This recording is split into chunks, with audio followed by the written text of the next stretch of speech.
Henry थोरो America का एक बहुत बड़ा विचारक हुआ। वह मरने के करीब था। वह कभी चर्च में नहीं गया था। उसे कभी किसी ने प्रार्थना करते हुए नहीं देखा था। मरने का वक्त था तो उसके गांव का पादरी उससे मिलने गया। उसने सोचा ये मौका अच्छा है। मौत के वक्त आदमी घबरा जाता है। मौत के वक्त डर पैदा हो जाता है, क्योंकि अनजाना रास्ता है मृत्यु का।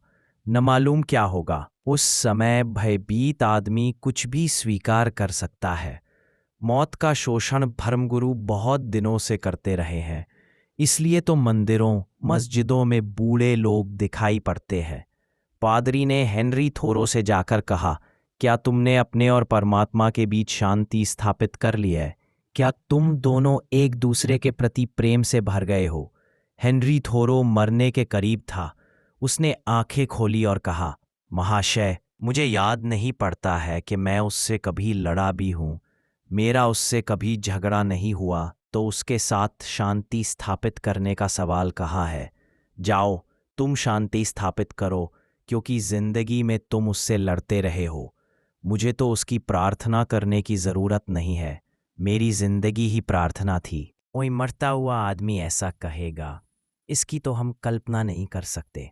लेकिन बड़ी सच्ची बात उसने ये कही कि अगर मैं उससे लड़ा होता, अगर एक पल को भी मेरे और उसके बीच कोई शत्रुता खड़ी हुई होती, तो फिर मैं शांति स्थापित करने की कोशिश करता। और हेनरी थोरो ऐसा आदमी था कि झगड़ा नहीं हुआ। झगड़ा ही ना हो तो अदालत जाने की जरूरत क्या है? हेनरी थोरो मनुष्य जाति के थोड़े से अप्रितम फूलों में से एक है। शांत रहा। कोई झगड़ा ही नहीं हुआ तो प्रार्थना कैसी करनी? पूजा किसकी करनी?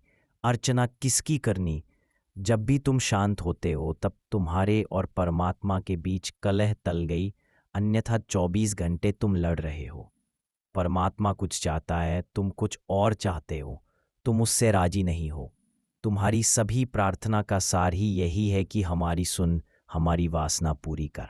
तुम्हारी सारी प्रार्थनाओं का एक ही निचोड़ है कि तू जो कर रहा है गलत है। तुम्हारी प्रार्थनाएं परमात्मा को दी गई तुम्हारी सलाह है कि मेरा लड़का बीमार है, इसको ठीक कर। अगर वही बीमार कर रहा है तो तुम कौन हो बीच में ठीक करने की प्रार्थना करने वाले? मैं गरीब हूं, मुझे धन दे। अगर वही देने वाला है तो तुमसे ज्यादा समझदार है। प्रार्थना किससे कर रहे हो?